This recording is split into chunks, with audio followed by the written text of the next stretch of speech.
All right, welcome back to another episode of Courage to Change. I'm Brian Wright. This week, I got Cooper Rayburn. What's up, man? What's going on, man? How you doing? So it's been a long time. We did this a couple times up at Canyon. The audio had technical difficulties, so I couldn't process that one. But I'm glad. I'm thank you for your time, and I'm glad you set aside some time to do it with me, and we finally got a chance to sit down and talk about you and your story. But so first off, I just want to say I asked Fisher to describe you. I asked a few guys. I asked Fisher first to describe you in a few words, and what he said is he's solid. He said he's all around a cool dude, and he's a pleasant surprise. That's perfect. That's all I need. Yeah. And then so Pat of Pat's Raps says you're real down to earth. And then I know you haven't known him that long, but that's what he said thinks about you first off the top of his head. And then I talked to Tyler Major and Nate, and they both said you're super mellow and have a sense of peace about you that they wish they could have. And that's so true. You do. Like, you're always one way, just like centered. You know what I mean? Like, all the time. Mm-hmm. And what I like about you too is like you introduced me to Elijah and Jackson, and they're solid too. It's like it's just like it transcends like from your character. So let's talk about you and your background, bottom, and turning point. Okay. So background. I mean, I had, a pretty, like, I don't have a ton of like turmoil and stuff in my story that wasn't like of my own doing. You know what I mean? Yeah. Like, I was just fine. Drinking and partying and stuff like that, because it was, playing in bands and going to house parties and like that whole scene, which is a lot of fun until it's not. Right. And I was hanging out with like regular people who would go party and then go to work on Monday and stuff, and I would, want to keep going like at school and through the school week and everything, and it didn't really seem like stuff got out of hand. I was always able to like smoke a little weed or drink whenever, and still get up and go to school, go to work, like do that whole thing. But when I can tell you the moment that like something clicked, like that I felt like I was different. Like a lot of people in their story are like, I never felt comfortable in my own skin, or always felt like I didn't belong. And there's some of that in my story too. I feel like all of us have that to some degree, but for me it was I got surgery on my jaw, right? So painkillers. I got a bunch of painkillers after the surgery, and I remember taking those, and I had this syrup, like this big bottle of syrup, and I remember taking that and like going about my day. I think I had to go pick up my brother or something. I was running some errands for my mom, and I just remember driving, and I was just like, this is how normal people feel all the time. You know what I mean? Right. Like all that stuff that I just like didn't get how normal people would get up and go to school every day and like do all the stuff they're supposed to do, and keep a job, and then get a better job, and then get a career, and raise kids, and all that stuff. Like I never really, that just seemed like so foreign to me. But then on that day, when that feeling hit me, I was like, well, this is how I'm going to do it. Like this is how I'm going to be able to do that whole life thing, like have a normal life, as long as I can turn this feeling on whenever I want. I get it. And I chased that all around through different substances and alcohol, and so that that's my background. Like I played in a lot of bands and did that whole thing, and the painkillers, I kept seeking out those, and I'd go to doctor's offices, and I'd do the whole doctor shopping thing. Trying to get a script, and I would always find ways to get what I was looking for. And eventually, like, I met more and more people that could get stronger and stronger stuff, you know.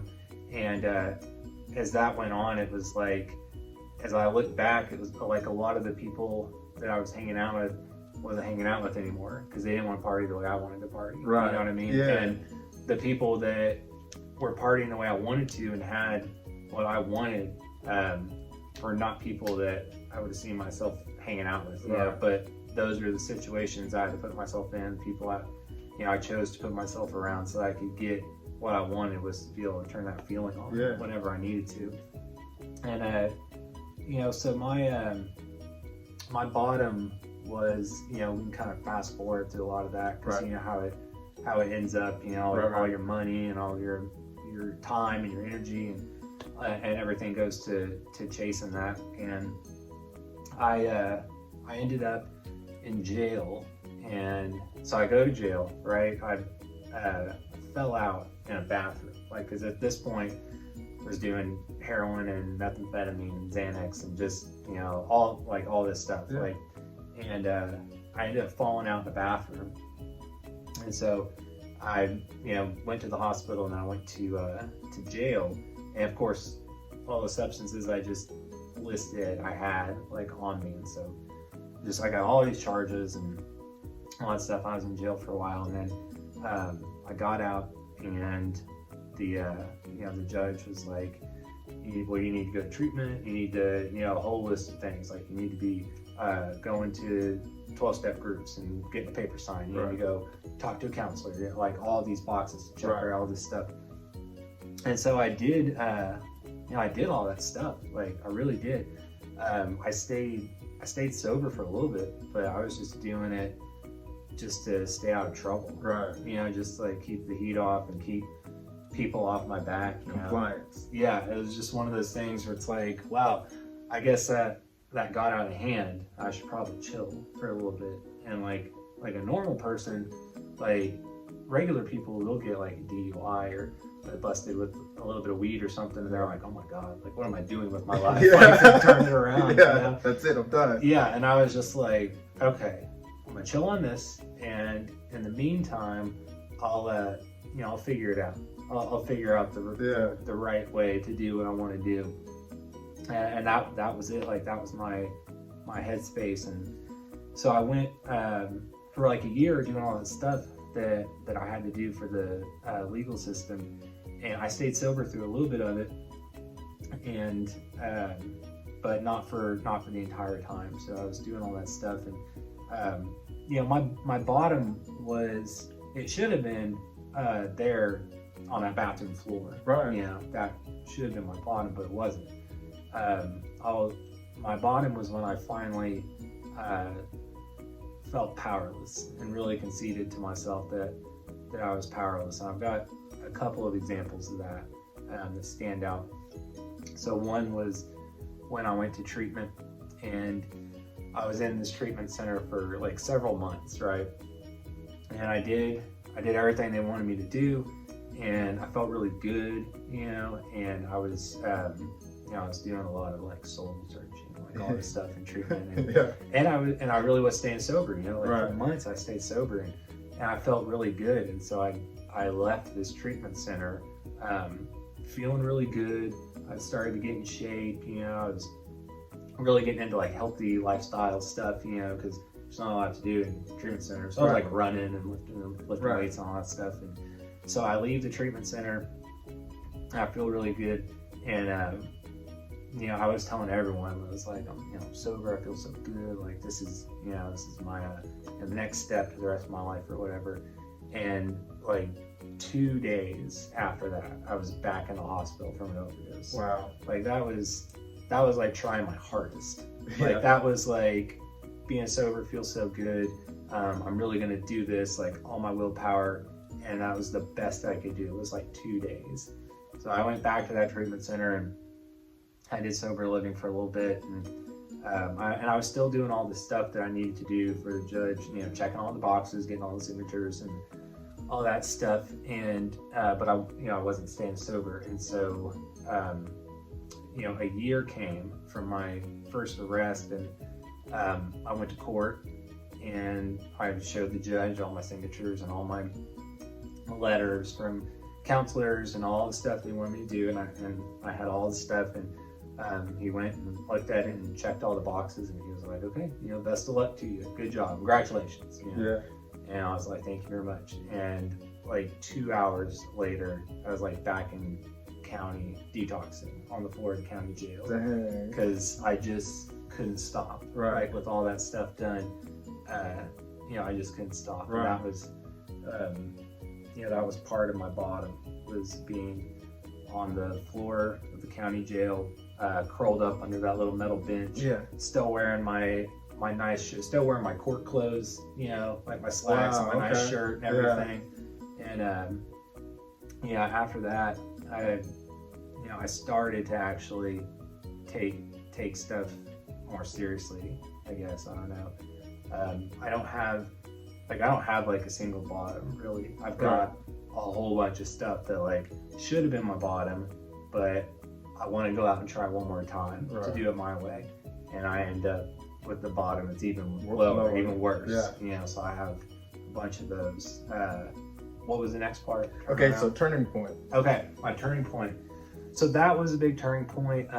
Really following people around at 12-step groups. Right. Like I had to go out and actually be around people that were doing what I was trying to do, which what I was trying to do was stay sober. Yeah. So I needed to be around people that were actually doing that, actually staying sober. And I had that at the sober house. I had a good group of guys in there, but I just wasn't ready. It was like, I can go through all the motions and I can, show up to this or that or whatever. But if I'm not fully like mentally like in that headspace and I'm powerless, then the first opportunity that you give me to get high or drink and get away with it, I'm gonna take it every time. Right. Because I'm not there yet in my head. Like I'm just going through the motions or whatever. But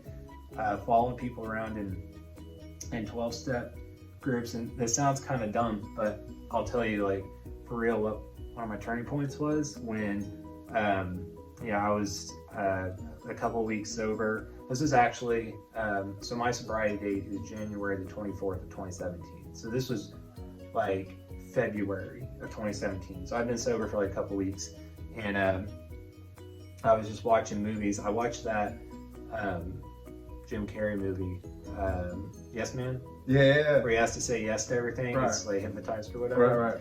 And I remember like just like watching that movie, and like he can't say no to anything.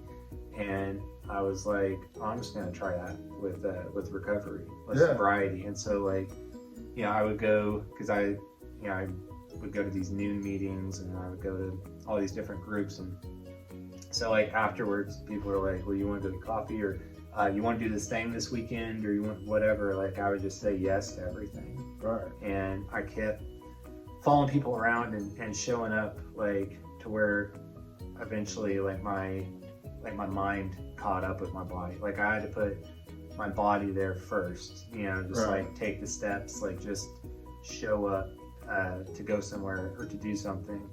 And my mind is always like, pretty far behind. Like it takes a minute. Like even going through stuff like with a sponsor or mentor or whatever you want to call it, but like working through steps in recovery, and he'd ask me to do something, write something, say something, show up, whatever it was, and I wouldn't feel any different. Like I would do it, and I would just be like, okay, like what's the next thing?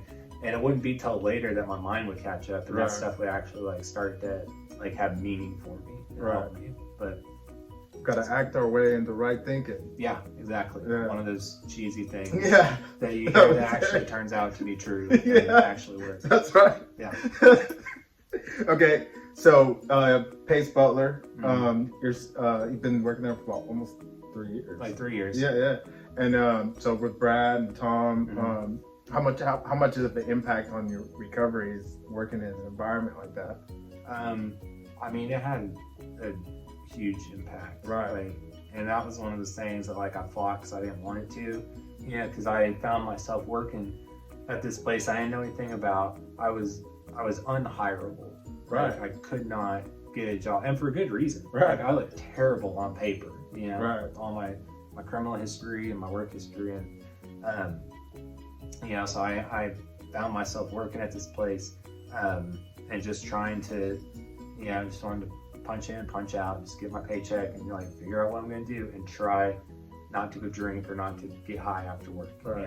Or lunch or before Right. work, or like, just every day was a struggle like that. And I started working with these people that are like all just like super into recovery, Yeah. and they're like, oh, we go to this meeting at lunch. I'm like, well, that's my lunch hour. Like, Yeah. I'm gonna go sit in my car and smoke, or you know what I mean? Yeah. Like, not gonna do that on my lunch hour. Right.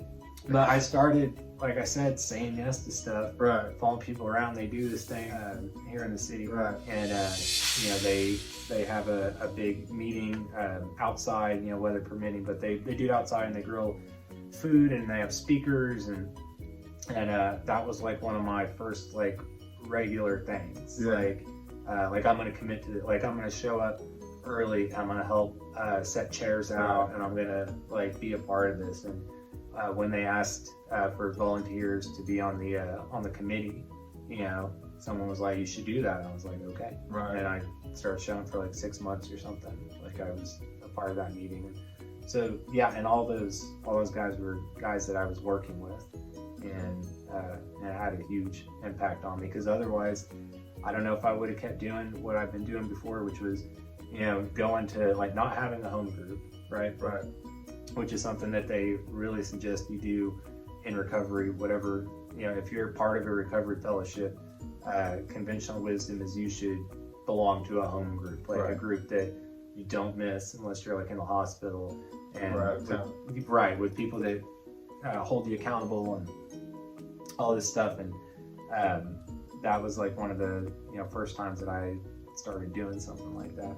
Yeah. So, Yeah. I think for me, that was the first group that I felt like a part of. Mhm. I was like, I think I could do this. Yeah, You that know was what like I my mean? first real commitment. Yeah. Yeah, it opened a bunch of, just a whole new world for me coming out of treatment. So, and Brad did too. Brad was like get in the car type guy, and he didn't accept excuses from me, and like going meeting you at Canyon. Yeah. That changed my life. You know what I mean? And Yeah. we're still doing it today, which is a miracle. Yeah. Okay, so marriage. You just got married. I got married. What's marriage like for you today? Marriage is it's pretty chill. Like, Yeah. It's pretty great. Yeah. It's one of those things that I wouldn't be able to appreciate and really do correctly if I wasn't sober. Right. You know what I mean? Right. Like, it's just one of those things, like, I never saw myself, committing to another person, or actually, doing something like that that's, bigger than me Right. and my own selfish wants and Right. everything. So, Right. Yeah. It's good stuff. Okay, and now parenting. What was parenting like before recovery, and what's it like now? So yeah, parenting is hard when you're in recovery, because when you get sober, you gotta look at all the stuff that you weren't there for, Wreckage. or actions you took. Yeah, the wreckage of your past, and when you have a kid that you're responsible for, like, that's really hard. But that's one of the gifts of being sober, is that through the through 12-step, which is what I use. I was given tools to deal with that stuff, and to help turn those negative parts of my past into assets. you know, and to be the kind of parent that I always meant to be. Yeah. You know what I mean? Like, Yeah. I always meant to be there. I always meant to tell the truth, or I was meant to do what I said I was going to do. Whether it was my son's mother or my son, and through being sober and actually working a recovery program, like, I get to learn how to do that stuff that, like, I always meant to do, but I just couldn't, because we're out there doing what we do. Yeah, that's good stuff. Okay, so I got this part of the interview process where I ask about I nevers. So you already mentioned a couple of I nevers. So it's I never thought I would in recovery, or I never thought I would in my addiction or alcoholism. Okay. What is I think you've already said it, but what is one of each for you? So getting married was one for sure. Right. I mean, I never thought that I would want to spend an entire weekend with a bunch of sober people Right. at like a camp. Right. You know what I mean? Right. I would never thought that that's how I would want to spend any part of my time. Right. I feel that. Yeah. I feel that. Okay. Now, superhero, superpower. Man, I don't know. Like being sober has really got me to try and, live by spiritual principles and try and get conscious to, an idea of God or whatever that makes sense to me. So with all that, I think Doctor Strange, because he can Yes. move through I can see realities that. and like, Yeah, you know what I mean? that's So pretty cool. I Yeah. think that'd be cool. Yeah, he's cool. I like that movie. Okay, and then okay, well, Superpower. superpower. Yeah. Superpower, either, I always want to say flight, Yes. but then like, I think flight. Okay. Yeah. Flight would be good, or being able to like replicate stuff. Like if I could take good. my iPhone, and now I have two iPhones. If I could do that with anything, Yeah. I could use it for good. Yeah. You know what I mean? Right. Feed millions of people. I Yeah, could yeah. do all kinds of stuff. That's Or good. you Yeah. that's fun. Yeah, that's good stuff. Okay. Okay, so real quick, okay, so I know some of us, it's hard to, we stay in the moment, but like, what's the vision? Do you have a vision for yourself, like in 3 to 4 years from now, in a perfect world, what does Cooper's life look like? I feel like it looks pretty close to what it's like now. Yeah. I mean, really, like I'm trying to be a good husband, trying to be a good dad, trying to be a good employee. I have what I need right now. Right. And as far as like looking in the future and what I would want my life to look like, I know that I wouldn't want it to look too different the other way from what it's like right now. That's you know what I good. mean? That's good, man. Yeah. Thank you. I like that. I like that answer. That's just super genuine. Okay, so last question. Okay. What would you say to someone out there still struggling? To someone out there still struggling, I would tell you that you don't have to be alone and you don't have to do it by yourself.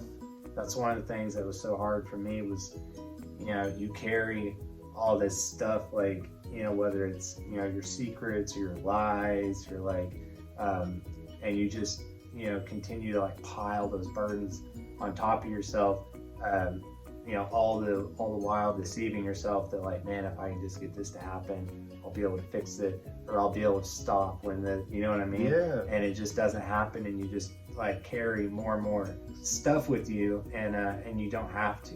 Like, you don't have to do that. Like, there's recovery all over the world, all different